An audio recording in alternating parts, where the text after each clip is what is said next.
Gracias damos, Señor, por este nuevo programa que usted nos da en este espacio de seminario de apologética bíblica. Bendice a nuestros oyentes. Sí, Padre Santo, bendice a nuestros oyentes. Queremos que ellos sepan de que hemos preparado este seminario para su edificación. Bendice a los expositores, a todos ellos, Padre Santo, por su esfuerzo, por su energía que le han dedicado durante esta larga jornada de exposiciones. Gracias damos, ayúdanos a estar desde el principio hasta el fin, Padre Santo, en este conversatorio, que podamos, Padre Santo, hacerlo de la mejor manera posible. Por favor, quédate con cada uno de los presentes, quédate con cada uno de los hermanos que van a estar pendientes de este seminario, de esta exposición, y de aquellos que van a estar en un futuro, en este segundo audio tocante al tema del rapto o el arrebatamiento. Gracias, Padre Santo, damos por su oportunidad que nos da para escudriñar la Escritura.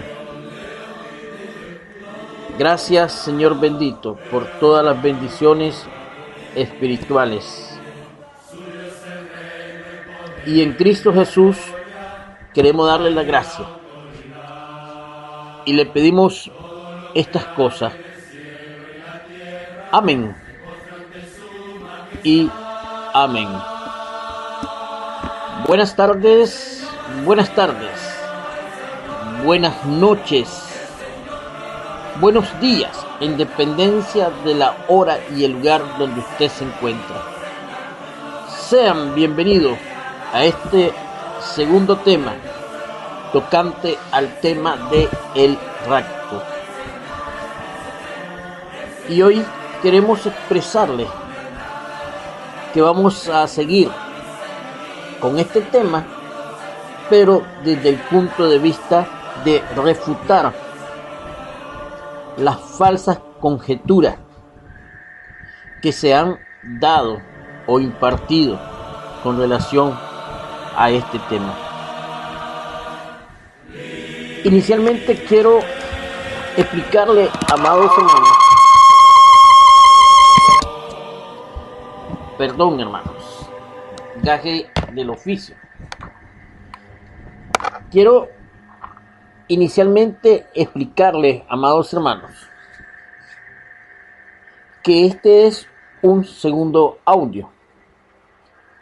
Y el contenido de este audio es muy distinto al primero. El primer audio llevaba 3 elementos importantes. Primero, explicar que el tema del rapto o el levantamiento secreto de la iglesia es un tema moderno, pero muy popular, y que inunda nuestro entorno con una constante propaganda sensacional.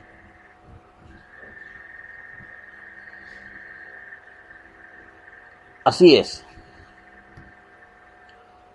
dejando en claro de que el levantamiento secreto de la iglesia y la subsecuente gran tribulación no son profecías bíblicas, sino sensacionalismo denominacional que tienen a varios sumidos en el miedo y la ignorancia. afirmo beligerantemente que este es un fraude basado en línea deductiva errónea que forman una conjetura totalmente equivocada.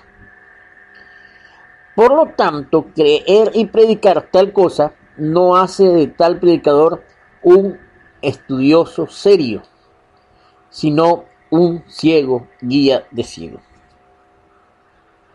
No es mi deber el probar que el rapto es un fraude.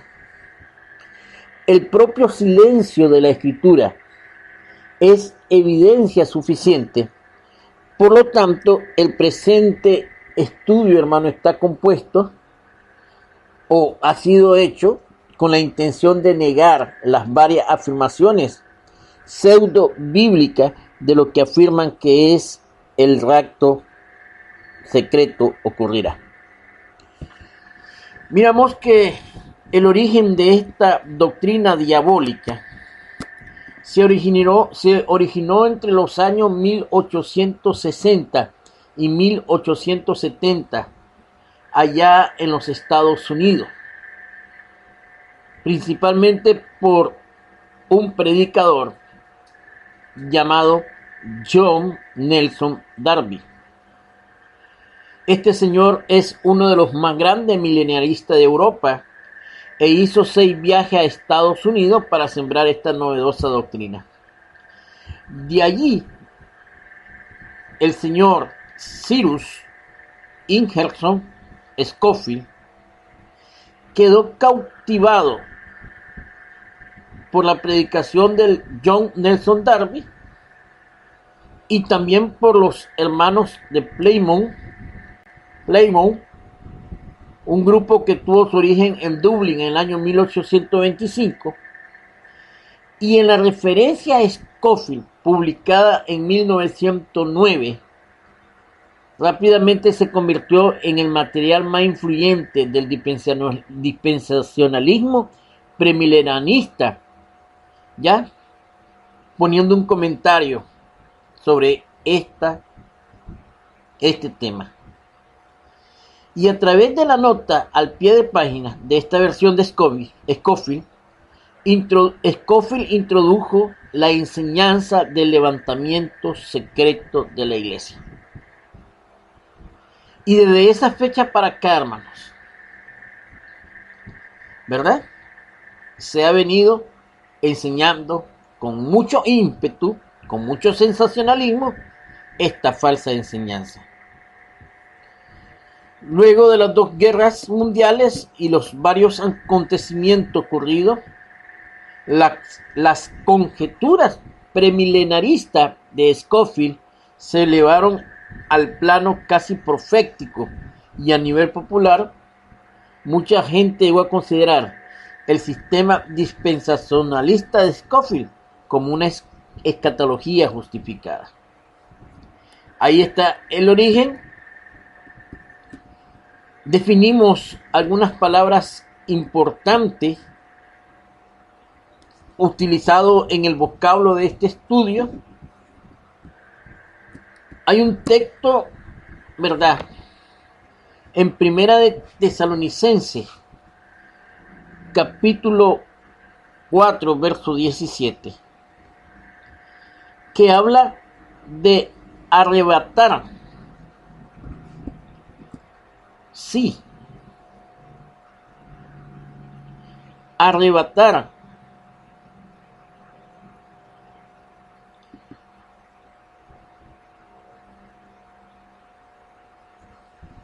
Esta palabra no es igual a raptado. Yo quiero que tomen nota de esto. El arrebatamiento de la cual Pablo hace énfasis, que sucederá en la segunda venida de Cristo, ocurrirá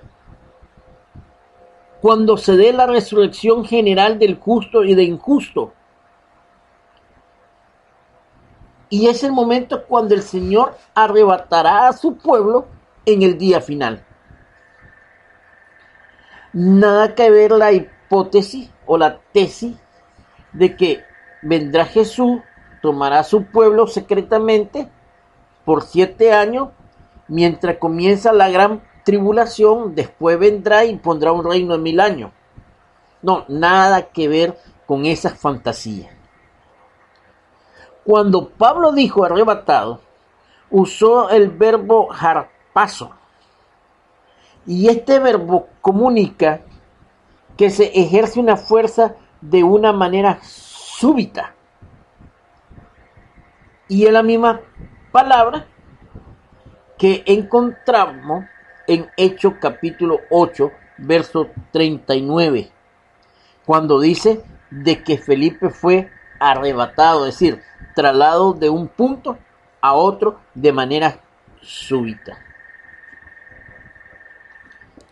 Y iniciamos estudiando la primera de 6 conjeturas tocante a lo que enseñan los falsos maestros de los milenaristas. Y decíamos que una de las conjeturas, hipótesis que ellos tienen es que los profetas del Antiguo Testamento profetizaron que Jesús establecería un reino terrenal.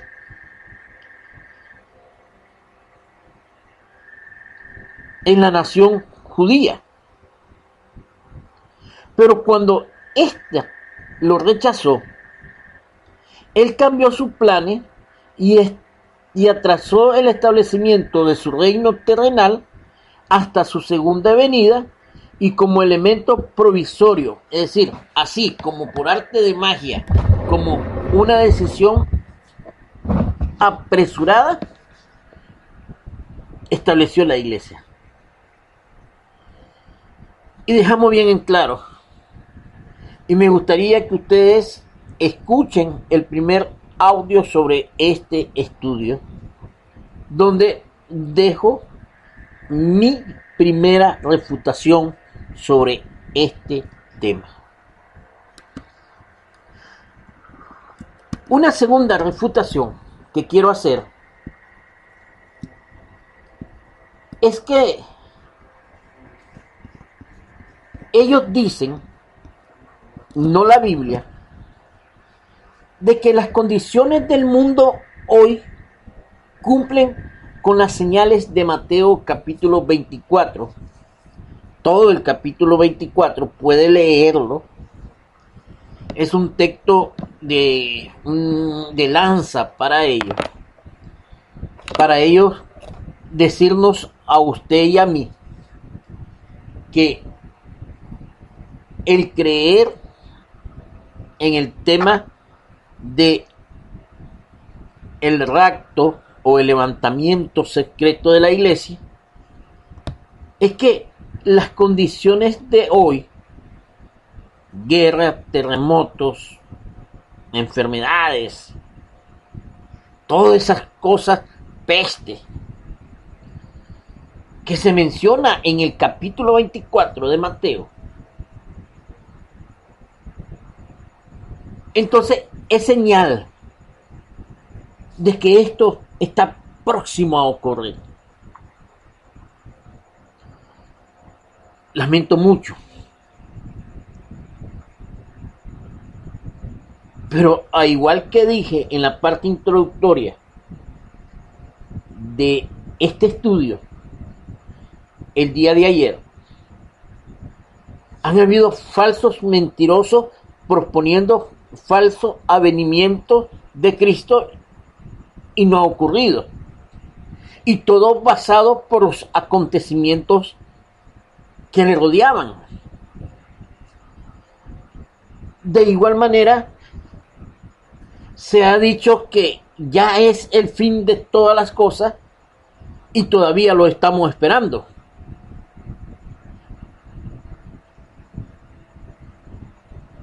Para comenzar, Mateo 24 no trata de una gran tribulación contemporánea. Sí, lo lamento mucho. Si usted ha leído Mateo 24, yo lo he leído y por eso se lo aseguro. Es que ese texto no habla de nuestro tiempo, de lo que está pasando en derredor nuestro. En Mateo 24, Cristo estaba profetizando el destino de Jerusalén y el templo cuando esto sería destruido. Y esto ocurrió en el año 70. No me vuelva a ver de manera incrédula. Vuelva a ver su Biblia. Interprete su Biblia. Sí, interprete su Biblia. Una lectura cuidadosa de Mateo capítulo 24, en vez de sostener el mito del rapto, del levantamiento, hace que éste se demorone desde su cimiento. Miren el versículo 24:1. Al salir del templo, los discípulos mostraron a Jesús los edificios. ¿De dónde salieron? Del templo. ¿Y qué le mostraron? Los edificios del templo. Jesús le respondió: ¿veis todo esto? De cierto os digo que no quedará piedra sobre piedra que no sea derribada. Mateo 24:2. Ahora, mire lo que dice el versículo 3. Luego, estando sentado en el monte de los olivos, los discípulos se le acercaron aparte diciendo: dinos cuándo serán estas cosas y qué señal habrá de tu venida y del fin del siglo. Mateo capítulo 4, versículo 3. Los discípulos pensaban que el templo judío en Jerusalén estaría en pie hasta el fin del mundo. Aún no captaban que el sistema judío revelado en el monte de Sinaí no formaba parte del plan de Dios para la salvación de la humanidad.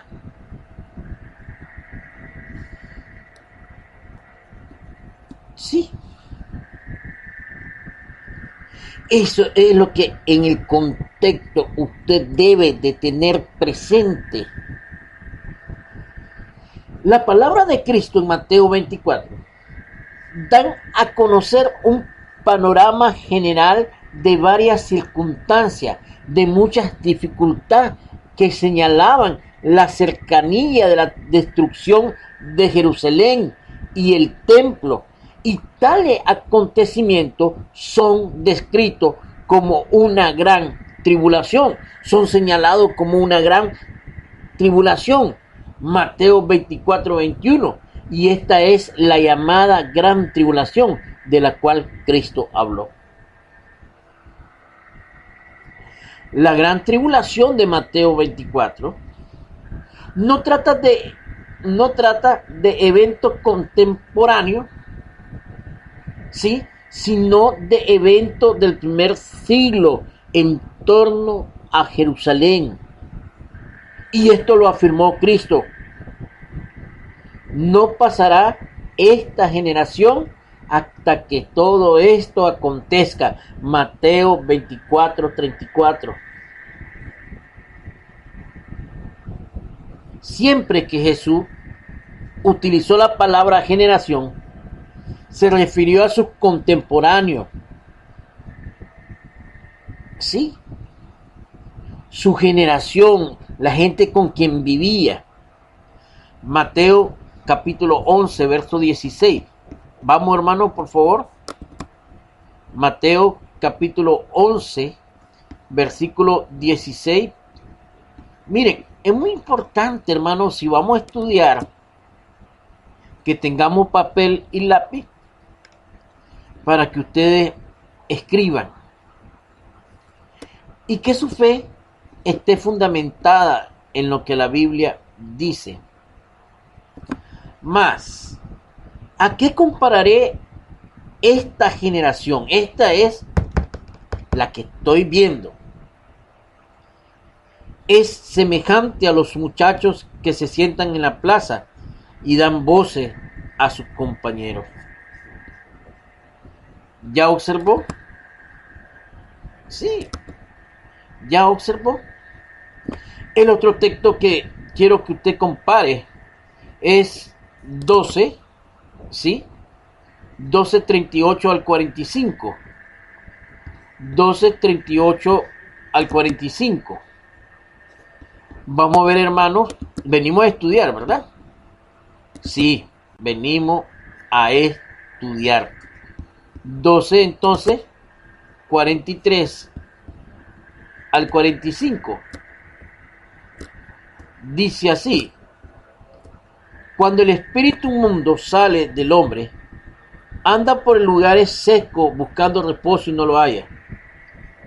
Entonces dice: volveré a mi casa de donde salí, y cuando llega la haya desocupada, barrida y adornada.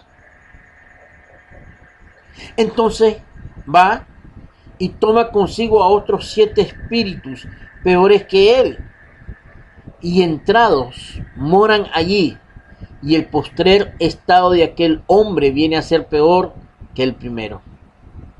Así también acontecerá a esta mala generación.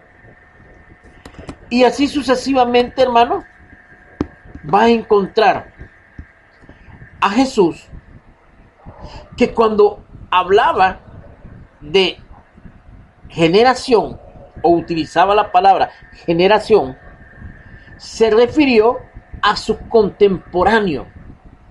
Lo puede ver en el 16:4, en el 17:17 y en el 23:36.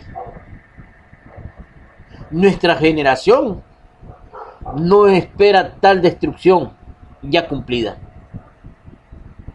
Sí, a esa generación que dijo: no pasará esta generación hasta que todo esto acontezca. Mateo 24:34.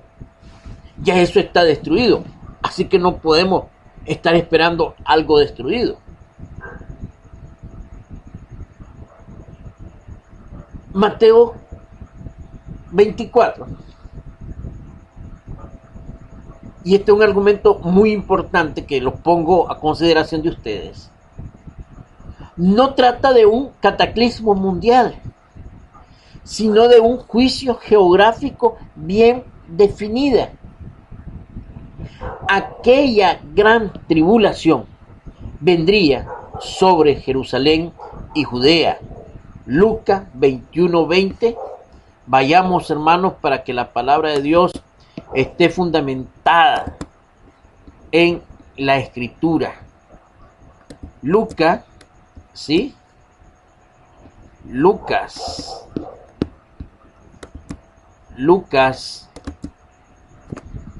¿verdad, hermanos? 21:20 y Mateo 24:16. Ok, Lucas, decíamos, hermanos, 21:20. Una de las grandes dificultades, hermanos, que tenemos hoy por hoy es que queremos aprender Biblia, pero no queremos sacrificarnos. ¿Sí? Y cuando hablamos de sacrificio es tiempo, investigación, análisis, reflexión, más tiempo, más investigación, análisis, reflexión, más tiempo, investigación, análisis y reflexión. Yo estoy apenas dándole a ustedes primicia, argumentos que creo que en lo personal ustedes lo van a poder engrandecer mejor, adornar mejor. Espero que sí.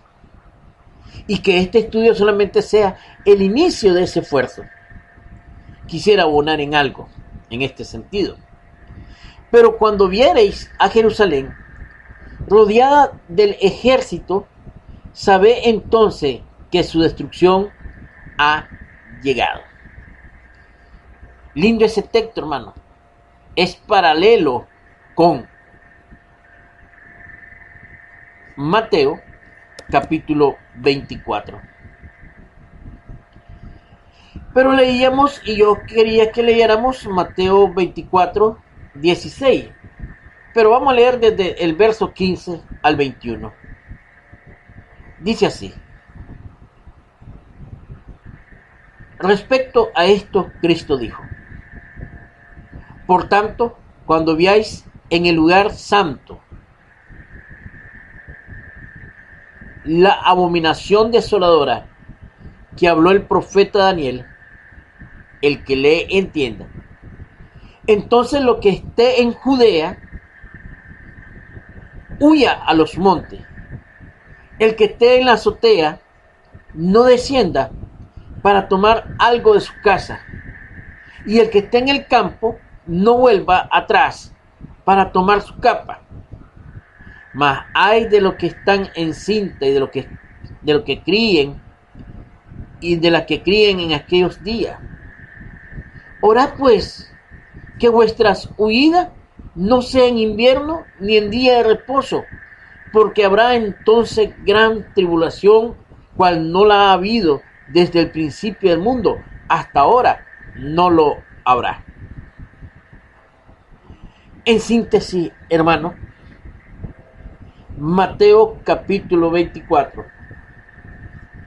es un texto que, en vez de ayudar a la primicia presentada por estas personas para ayudarle en su falsa doctrina del levantamiento o del rapto, ¿verdad?, no le ayuda, no le apoya, no tiene fuerza. Sin embargo, decíamos, hay 5 argumentos más, ya hemos estudiado 2. Y un tercer argumento, hermanos, es que se levantará un líder a quien la Biblia llama el anticristo. Este dirigente es la primera bestia de Apocalipsis capítulo 13. Y hay un estudio sobre el anticristo y los anticristos, hermano. Me gustaría que ustedes lo analicen, donde aclaro abiertamente a la luz de la Escritura qué significan estas 2 palabras. Quiero refutar con Biblia en mano de que la Biblia desconoce mención alguna de algún líder político llamado el anticristo. Y además, la bestia del Apocalipsis 13 no es identificado como tal. Para asombro de muchos, anticristo no es mencionado en el libro de Apocalipsis. No, hermano. No, por favor, hermano. No nos confundamos esto, hermano. Para el asombro de usted, amigo, que me escucha, el término anticristo no es mencionado en el libro de Apocalipsis. Tampoco es implicada alguna relación entre los sucesos descritos en Apocalipsis 13 con el espíritu del anticristo, descrito en 1 de Juan, capítulo 4, versículo 3. El anticristo descrito por el apóstol Juan en 1 de Juan 2:18, el verso 22, el capítulo 4, 3 y 2, 4, 3 y 2 de Juan 7, no es un político de la época contemporánea. El espíritu del anticristo de 1 de Juan 4:3 eran falsos maestros que negaban la encarnación de Cristo y la deidad de Jesús, entre ellos los gnósticos y los actuales grupos religiosos que quieren poner a Jesucristo como un Dios pequeño. De eso está hablando, hermano. De falsos maestros. La Biblia jamás menciona el surgimiento futuro del anticristo como aseverado por los milenaristas. Así no lo mencionan. No hablan de un líder político como ellos lo presentan. El apóstol Juan en su propio tiempo dijo que ya habían surgido muchos anticristos. 2:18, los cuales habían salido de la comunión en la luz del Señor. 1:7. Esto manifestaban el espíritu del anticristo. 4:3, que ya estaba en el mundo. El anticristo no es una persona particular, sino el principio de falsedad que gobierna a personas en la historia de la iglesia a usurpar el lugar de Cristo u oponerse negando las afirmaciones apostólicas sobre Jesucristo. Primera de Juan, capítulo 4, versículo 1 y 6. ¿Qué parte no entienden estos señores? Y debo de comprender. Si estudiaran la Biblia, hermanos, si respetaran la Biblia, su contexto, su fondo, su gramática, entendieran. Pero yo sé, estimado amigo, que usted está estudiando la Biblia porque desea aprender Biblia. Y bienvenido, está en el lugar correcto, en la hora correcta.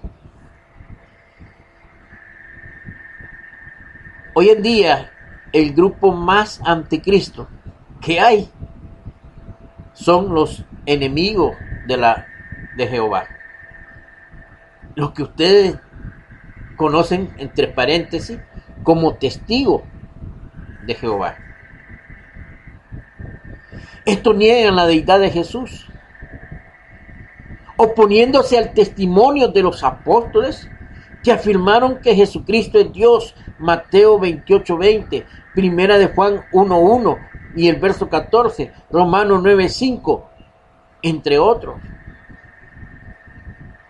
El papado romano, con sus vicarios, entre paréntesis, de Dios en la tierra, por siglos se ha opuesto a la autoridad de Jesucristo. Lo mismo hacen varios otros grupos denominacionales modernistas. Y algo más que tengo en el tintero. En cuanto a Apocalipsis capítulo 13, y la bestia que Juan vio subir del mar, debemos insistir que no aparece descrito como descrita como el anticristo del milenarista. Esta bestia fue el imperio romano que recibió la autoridad del dragón, es decir, Satanás. Apocalipsis 13:4. Esta bestia era la mano de Satanás para destruir a la iglesia. Apocalipsis 13:7. La bestia que subió del mar, el imperio romano, es la cuarta bestia de Cristo en Daniel capítulo 7, la cual fue destruida por Cristo. Apocalipsis 19:20 al 21, luego de ser juzgada. Daniel capítulo 7, versículos 11 y 26. Sobre esta bestia escarlata, la gran ramera estaba sentada. Apocalipsis 17:3. La gran ramera es la gran ciudad que reina sobre los reyes de la tierra. Apocalipsis 17:18. Sabemos que Apocalipsis trata de cosas que deben de suceder pronto. Apocalipsis 1:1. Por lo tanto, la única ciudad que en tiempo del apóstol Juan reinaba sobre los reyes de la tierra fue Roma. Y torta arriba, carne en medio, torta abajo, ¿qué es, hermano? Carne arriba, concha arriba, concha abajo, carne en medio, ¿qué es? Eso, tortuga. Eso, sándwich.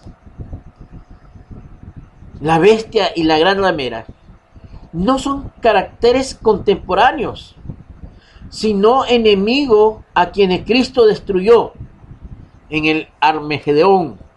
Apocalipsis capítulo 16 y 19, 17 al 21.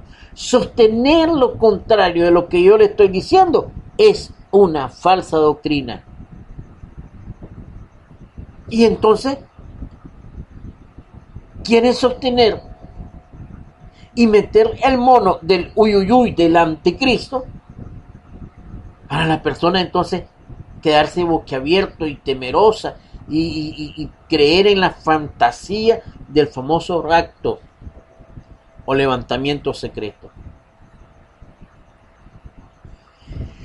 Ya regreso en unos minutos.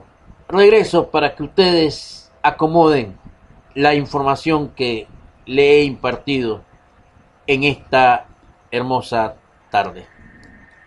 Regreso con ustedes.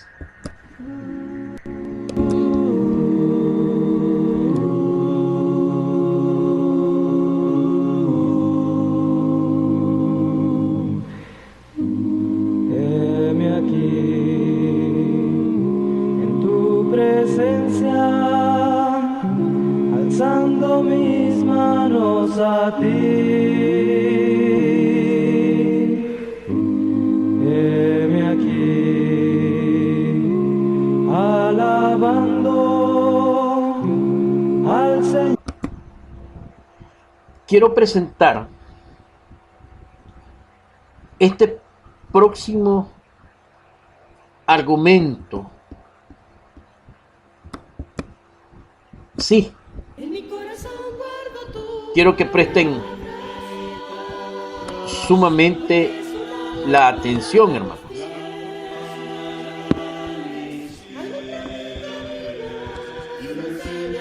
Estos señores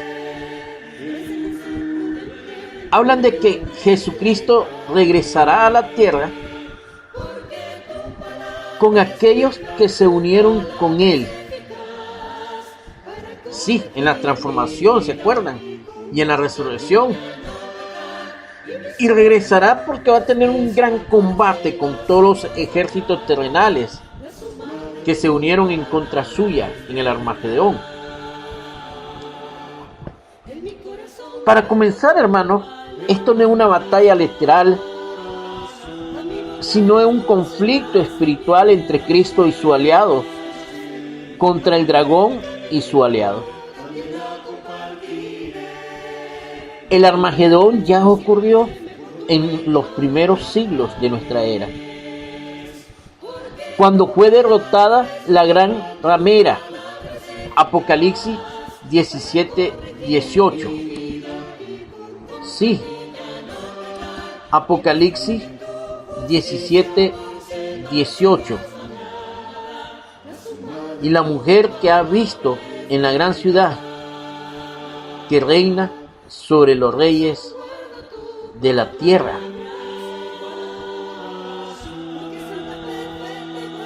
Sí,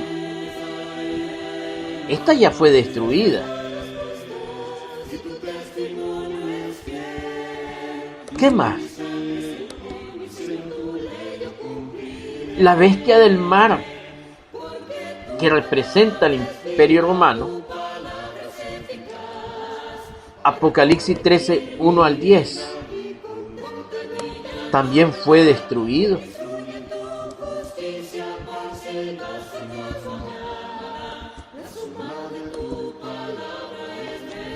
Y el falso profeta la religión del imperio. Apocalipsis 13, 11 al 18, 16, 13. Estos son los aliados de Satanás.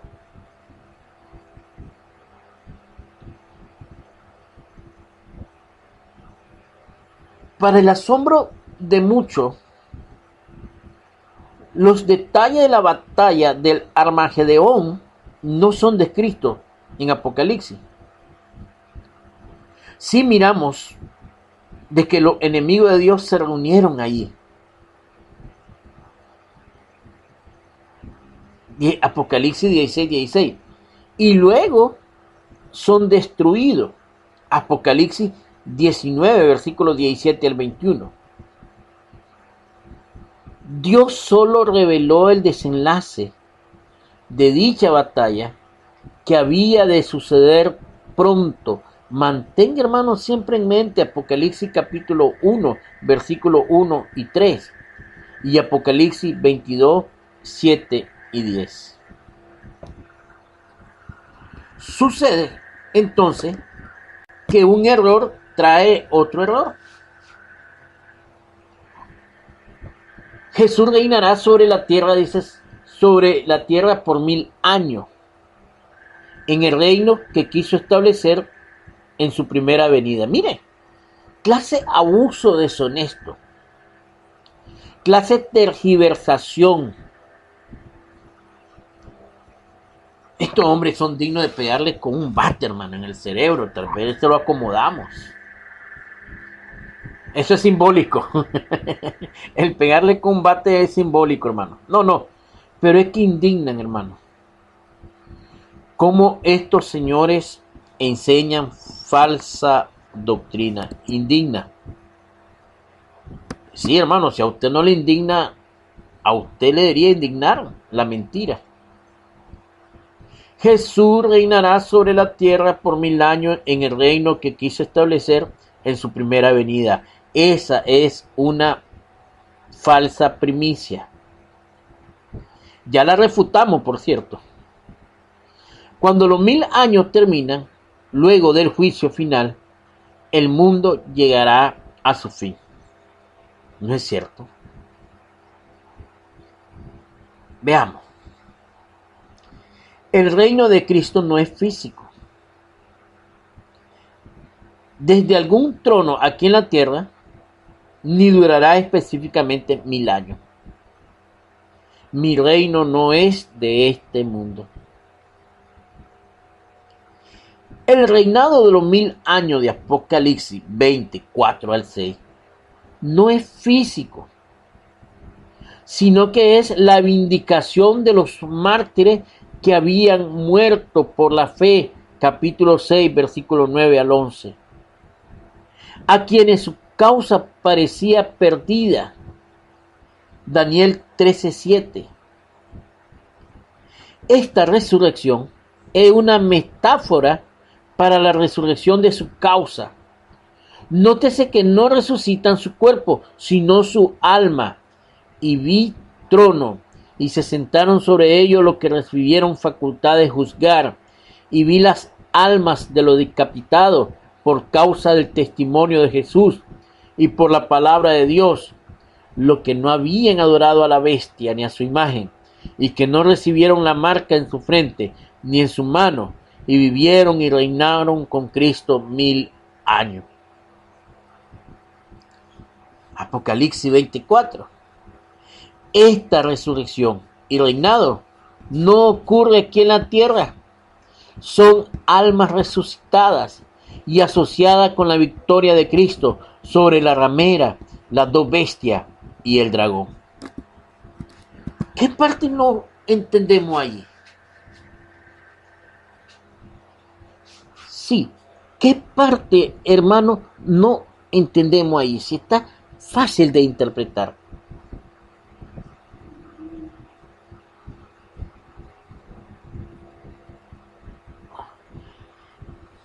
Apocalipsis 24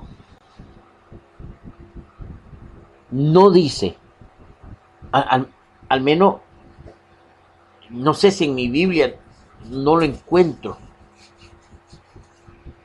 pero Apocalipsis 24 no dice que Cristo vendrá a establecer un reino terrenal. Lo dice ahí, hermano. Lo dice. Entonces, ¿de dónde sacaron estos señores? Tampoco dice que el reino terrenal de Cristo será establecido luego de la gran tribulación. Hermano, estoy tratando de ver el texto. Y vámonos pues, porque a lo mejor usted me dirá, no hermano, pero ahí está. No, veamos hermano, por favor. Veámonos. Ya nos comió de nuevo el tiempo. Pero es que quiero ir con calma. Vi un ángel que descendía del cielo con la llave del abismo y una gran cadena en la mano, y prendió el dragón, la serpiente antigua, que es el diablo y Satanás, y lo ató por 1000 años. Y lo arrojó al abismo y lo encerró y puso su sello sobre él para que no engañase más a las naciones hasta que fuese cumplido 1000 años. Y después de esto debe ser desatado por un poco de tiempo. Y dice, y vi trono y se sentaron sobre ellos los que recibieron facultad de juzgar. Y vi las almas de los decapitados por causa del testimonio de Jesús y por la palabra de Dios, los que no habían adorado a la bestia ni a su imagen, y que no recibieron en su frente ni en su mano, y vivieron y reinaron con Cristo 1000 años. ¿Sí? No veo ahí, hermano. No lo veo. Que Cristo vendrá a establecer un reino terrenal, no lo veo. Que sería establecido este reino luego de la gran tribulación, tampoco. Mucho menos que dicho reino es futuro inminente a nuestros tiempos, no lo veo.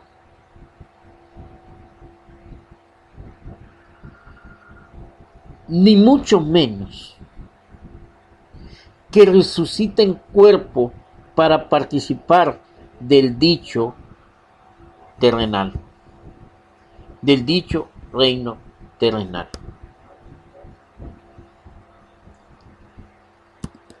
Todas estas 6 conjeturas.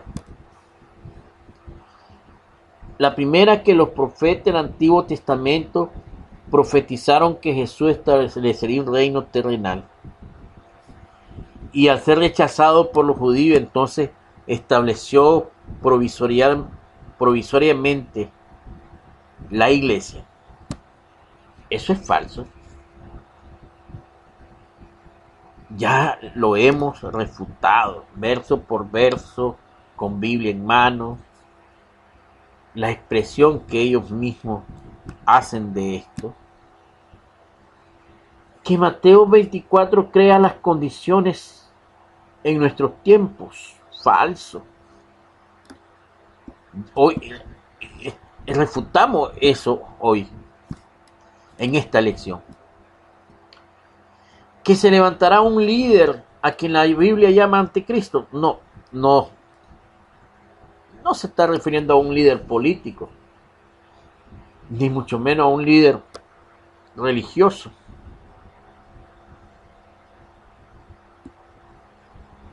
Ya se lo refutamos.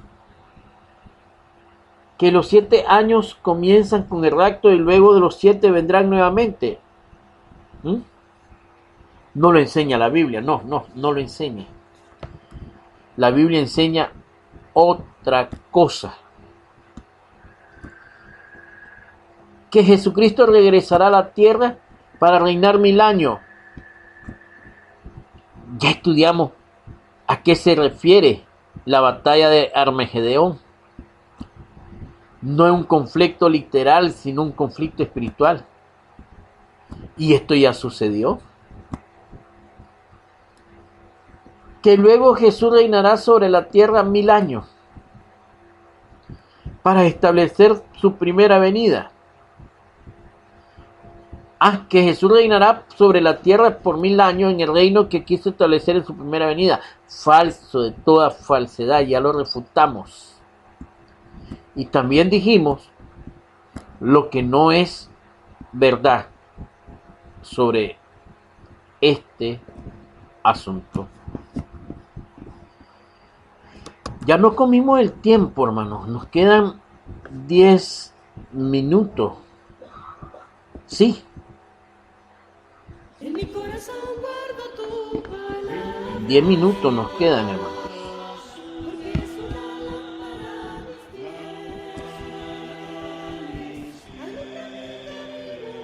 mis pies. Quiero comenzar entonces brevemente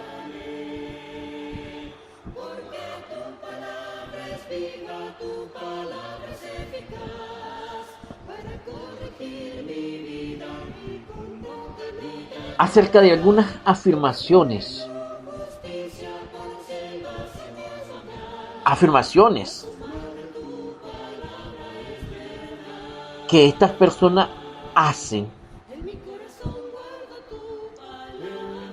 pero lejos de sostenerla con la Biblia, fíjese que se meten más a problemas.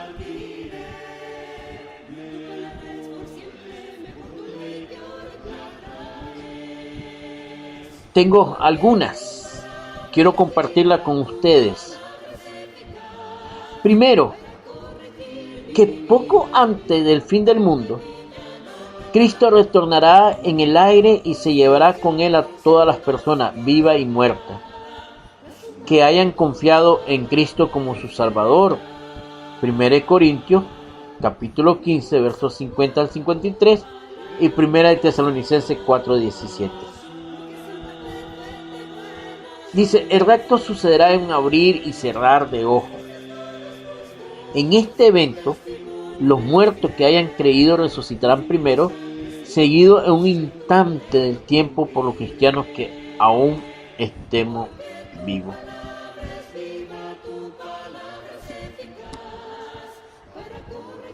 Al citar los textos, creo que ustedes ya lo anotaron y lo van a investigar. Pero antes de continuar en el avance de la presente refutación, es imprescindible que el oyente, usted que me escuche, se fije que los pasajes citados por el premilenarista, como es 1 Corintios 15, 50 al 13 y 1 Tesalonicenses 4, 17, no mencionan el rapto, hermano, secreto de la iglesia, el levantamiento secreto, y ni siquiera lo implican. Es más, ambos pasajes contradicen que ocurrirá algún levantamiento de la iglesia y posterior gran tribulación. 1 Corintios 15, 50 al 53 no habla de un rapto secreto o levantamiento invisible. El apóstol menciona que ocurrirá una resurrección luego de la final trompeta e insiste afirmando, porque se tocará las trompetas. Y luego de esto, según el apóstol inspirado, los muertos serán resucitados incorruptibles y los santos vivos transformados. Nótese que Pablo no afirma tocante a una resurrección invisible, sino una pública y visible, precedida por la trompeta final. Compárese 1 Tesalonicenses 4:16. Sí. Vamos, hermano, leamos el texto rápidamente. 1 Corintios, sí, capítulo 15, versículo 50 al 53. Dice Pablo: pero esto digo, hermanos, que la carne y la sangre no puede heredar el reino de Dios, ni la corrupción heredar la incorrupción. He aquí, Digo un misterio, no todos dormiremos, pero todos seremos transformados. En un momento, en un abrir y cerrar los de ojo, a la final de trompeta, porque se tocarán las trompetas y los muertos serán resucitados incorruptibles y nosotros seremos transformados. Porque es necesario que esto corruptible se vista de incorrupción y esto mortal se vista de inmortalidad. Cuando esto corruptible se haya vestido de incorrupción y esto mortal se haya vestido de inmortalidad, entonces se cumplirá la palabra que está escrita: sorbida es la muerte en victoria. ¿Dónde está, oh muerte, tu aguijón? ¿Dónde, oh sepulcro, tu victoria? No todo, hermano. Son acontecimientos públicos, visibles, que todo ojo verán. Ahí no hay nada en secreto, hermano. Absolutamente nada. Este mismo comentario se lo hizo el apóstol Pablo a los tesalonicenses en el capítulo 4, verso 16. Además, Pablo afirma que dichos acontecimientos sucederán en su venida y luego de la resurrección general ocurrirá el fin. Primera de Corintios capítulo 14, 23 al 24. Sí, lo tienen ahí cerca, hermano. Vamos, rapidito. 23 y 24. Pero cada uno a su debido orden. Cristo la primicia, luego lo que son de Cristo en su venida. Luego el fin, cuando entregue el reino de Dios y Padre, cuando haya suprimido todo dominio, toda autoridad y potencia. Sencillo. Sencillo. No hay ningún acontecimiento sensacional afirmado por el milenialista entre los versículos 23 y 24 de 1 Corintios 15. En cuanto a Tesalonicenses 4:17, vemos que no hay ni siquiera algo que implique de algún supuesto rapto en silencio, en secreto. Por el contrario, la segunda venida de Cristo será muy pública y visible. Sonarán las trompetas de Dios, se oirá la voz de mando de Jesucristo, la cual resucitará los muertos. Juan capítulo 5, versículo 28, 29. Pablo no dijo que seremos raptados de manera invisible, sino que seremos arrebatados para recibir al Señor en el aire.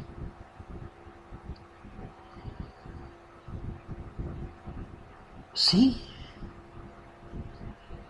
yo solicito que usted analice el texto, que usted lo vea,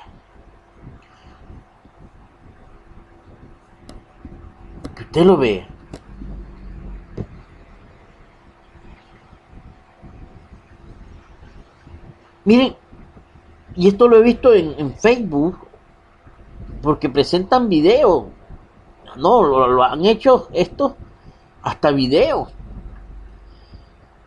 Mientras usted espera sentado en la sala, quizá comiéndose un sándwich, cuando de repente la chica que le estaba sirviendo desaparece delante de su propio ojo, dejando atrás solamente su vestido, zapato y anillo. El vaso de jugo que se disponía a servirle cae derramado en el piso. Los bomberos corren con sus sirenas a socorrer el avión que se encuentra en llamas, pero en vez de 250 pasajeros que venían, solo los cuerpos de 185 son recuperados. ¿Sabe qué le sucedió a los otros 65 pasajeros? Al igual que el piloto y la chica del restaurante, acaban de ser raptados. A partir de ese momento comenzará un periodo exactamente de 7 años en el cual la tierra pasará por la gran tribulación. Demasiada imaginación tienen estos señores. Sí. Este es tener una mente, hermano, muy voladora, hermano.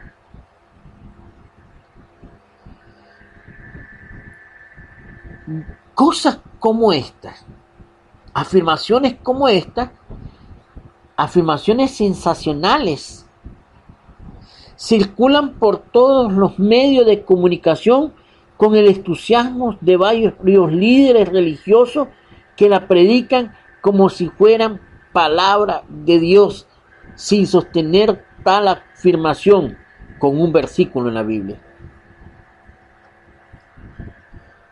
Y luego te dice una tercera afirmación: el rapto de la iglesia es un suceso que es aceptado por toda la iglesia del mundo que predican y creen en la Biblia.